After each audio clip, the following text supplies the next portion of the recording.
Привет, друзья! Это видео о нашей поездке на Лафатены и места, которые мы успели посетить за неделю. Лафатены – это архипелаг на севере Норвегии.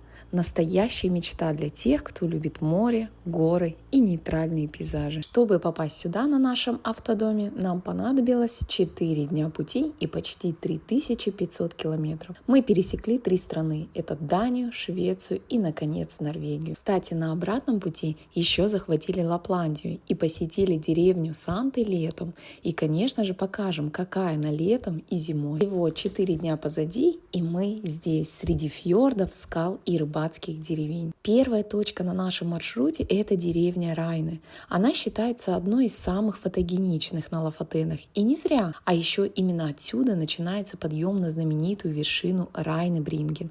Но прежде чем лезть наверх, давайте немного прогуляемся по самой деревушке. Райне – это типичная норвежская рыбацкая деревня. Здесь ты не найдешь шумных улиц, зато уютные домики, лодки у причала и сушилки для рыбы, которые стоят в разных местах.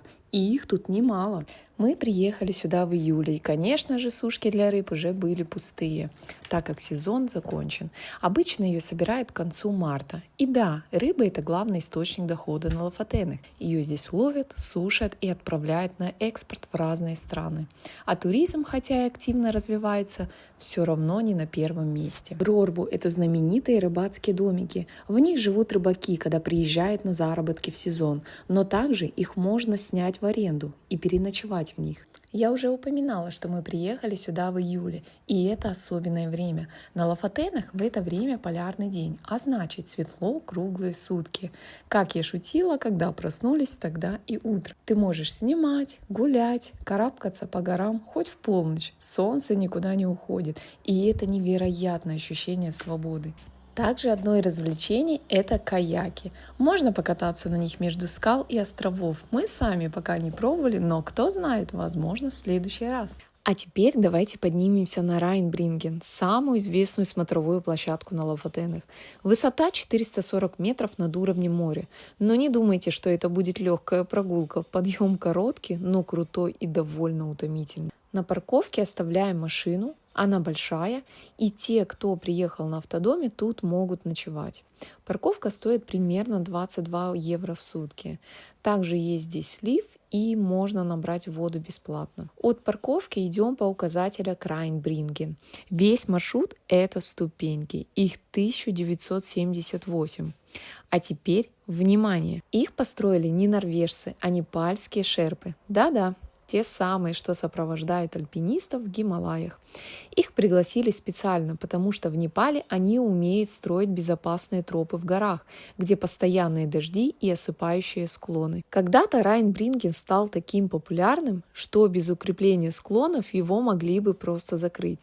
Поэтому местные власти и экологические организации собрали деньги, чтобы сохранить маршрут, и сделали его безопасным. В итоге шерпы за несколько сезонов уложили 1978 каменных ступеней, которые теперь помогают тысячам туристов добираться до вершины без риска. Но при этом тропа бесплатная и вход свободный. По норвежским меркам этот подъем считается средней тяжести, но мне он показался очень тяжелым, хотя спуск оказался еще сложнее. Подъем занял где-то 1,5 часа, но какой бы ни был сложный подъем, увидев эти виды, забываешь обо всем. Вы просто посмотрите.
была первая часть нашего путешествия по Лафатену. Спасибо, что посмотрели. Не забудьте поставить лайк и подписаться. А в следующем выпуске покажу одну из самых атмосферных рыбацких деревень Лафатен — Нусфьорд.